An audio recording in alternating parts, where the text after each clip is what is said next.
C'est parti pour cette quatrième ronde au Blitz Society. C'est D4 qui est joué par Laurent, 1858. Cavalier F6, cavalier F3. C5, il me joue un anti-benko, mais j'envoie le pion C quand même, D5. Et ici, B5, dans cette ouverture de l'académie, on joue contre les cases C4 et C3. Il ne faudrait pas jouer par exemple G6, où les blancs peuvent prendre tout le centre. Avec cavalier C3, on contrôle B5 et E4. Toute l'idée de ce B5, mais il connaît. Et il joue fou G5 ici, mais oui, on vient de faire le fichier. Je joue G7, G6. Et alors, pourquoi il joue fou G5? Il tape F6 ici, peut-être le coup le plus intéressant après G6, c'est D5, D6, mais qui vient laisser la case C6 au cavalier. Le problème pour les blancs, c'est qu'ils ne peuvent pas jouer E4, ils ne peuvent pas jouer D4 dans le centre, donc il envoie fou prend F6, il donne la paire de fou, pion prend F6 pour casser ma structure et prendre le centre par E2, E4, taper le pion B5, je le protège en l'avançant, B4, et on tient cette case C3, case blanche contre case noire, ça va être le thème de la partie. Et il prend une première réflexion, C2, C3. Il essaie de blinder cette grande diagonale, prendre les cases. L'autre option, c'est d'utiliser la case C4. Mais bon, par exemple, après un cavalier BD2, fou G7, hein, le fou va être fort sur la grande diagonale. Ici, C3, mon pion B4 est protégé par C5. Je décide de jouer fou F8, G7. On n'a pas peur de ces prend B4 ici. Allez, je vous mets de mon côté pour cette partie côté Benko, côté noir ici. Alors ce fou, l'idée ça va être de le propulser sur cette grande diagonale. On a vu dans le tournoi précédent, dans la 7e ronde que je vous mettrai en description, un Benko où on a été tapé sur le pion B2 toute la partie. Est-ce que ça va se reproduire contre Laurent? On va voir. Et il joue à 2 à 3. Il veut se débarrasser du pion B4.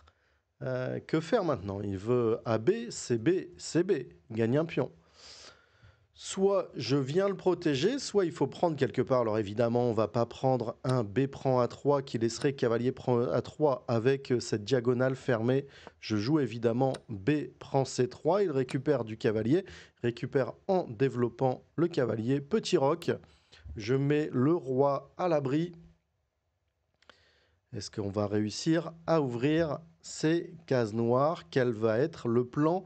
Est-ce que les blancs peuvent perdre du temps avec D6 pour tenter un cavalier D5, mais ça nous offre une belle case en C6? Peut-être pas, il décide de jouer fou C4, je joue D6 et il joue petit roc. Et vous voyez le coup typique arriver très au noir ici. On vient chercher, évidemment, qu'est-ce qu'on vient chercher? La grande diagonale. Est-ce que il y a des options de cavalier D7, tour B8, mais je viens envoyer F6, F5, le fou qui va devenir dominant, tel le fou du dragon dans la sicilienne. Ici, c'est le fou du Benko qui s'ouvre après E5. Il n'y a pas de 4-5 puisqu'on contrôle 2 fois la case. Il manquait un tempo pour les blancs d'avoir une tour en 1. Après F5, si pion prend F5, je développe le fou en récupérant. Il joue dame D2, on voit que la jauge se porte plutôt côté noir avec cette paire de fous, malgré un développement. On a quand même 1, 2, 3 tempos de moins de développement, mais les pièces arrivent vite. Et il faut dire que ce fou C4, il tape, et ce cavalier, hein, il tape tous les deux dans ce pion D5. Comment sortir les pièces? Hop, F prend E4, cavalier prend E4, et ici un très bon coup. Fou, G4, tape sur le cavalier F3. Je joue les bons coups, la dame qui ne peut pas forcément protéger le cavalier, parce que sinon il y a B2 qui va être en l'air. Comment le bouger?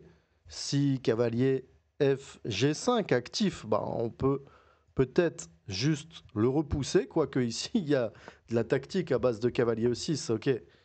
Ça évidemment c'est très difficile, mais ok, cavalier D7 par exemple donne un avantage. En blitz, alors si vous trouvez cette idée H6 cavalier E6, c'est très intéressant, mais trop dur.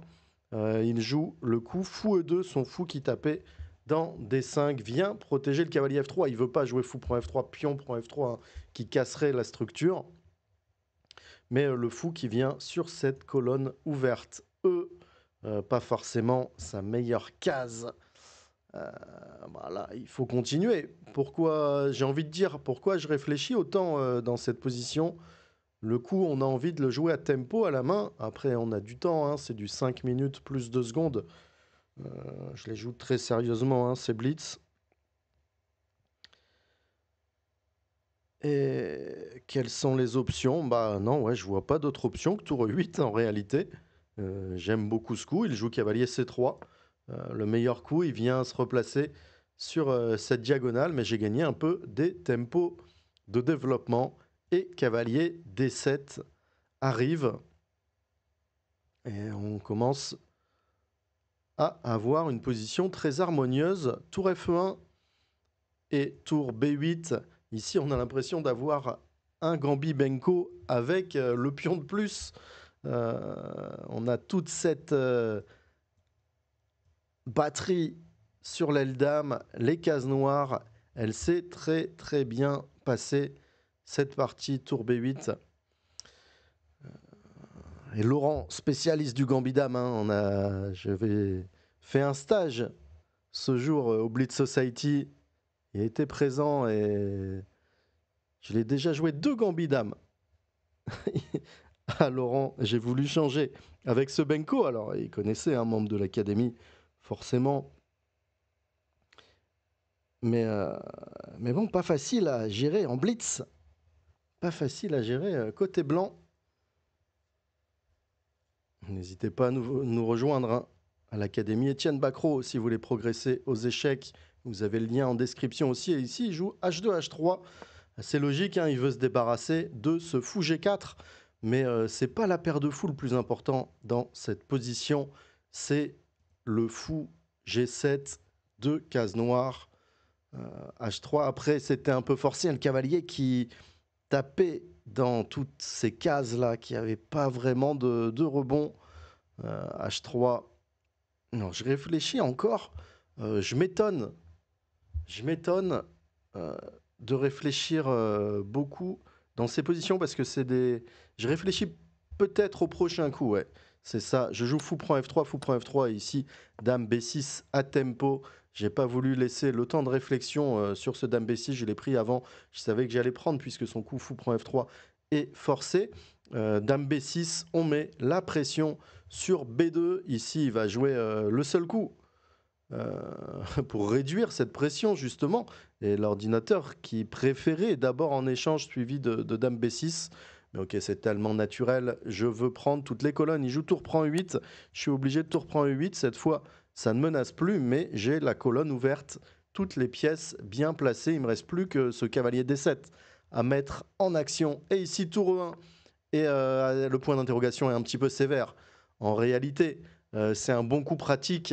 La position était très difficile, mais tactiquement, ça ne passe pas. Je prends en E1, dame prend E1. Et j'avais calculé tout ça en jouant le coup fou prend F3. Mais je vérifie, c'est toujours bien vérifier vos calculs quand vous savez, quand vous pensez être gagnant. Il menace dame E8. On voit qu'il y a B2 en l'air, mais il y a dame E8 échec. On prend le temps, je prends le temps, et oui, je vais aller chercher dame prend B2, dame E8 échec, et ici cavalier F8. Tout simplement, cavalier E4. Laissez de mobiliser une attaque avec les fous de couleurs opposées, et ce fou G7 qui est moins fort tout d'un coup, qui n'a plus rien sur cette grande diagonale. Mais ici, il y a un super coup pour les noirs, n'hésitez pas à mettre sur pause si vous voulez essayer de le trouver. C'est un coup qui force les événements, et je m'en approche du pion. C'est pas le seul coup gagnant, hein, mais c'est un très bon coup F5. Ce cavalier D4, E4 qui est actif, et je viens chercher une tactique après cavalier prend D6. Il y a une superbe géométrie, et il n'y avait pas beaucoup de cases. Cavalier G5, dame C1 échec, fallait rentrer en G3, mais ok, il joue cavalier prend D6 avec moins d'une minute à la pendule, et j'envoie dame A1, le très joli coup, roi H2 forcé, et ici dame E5, et Laurent abandonne.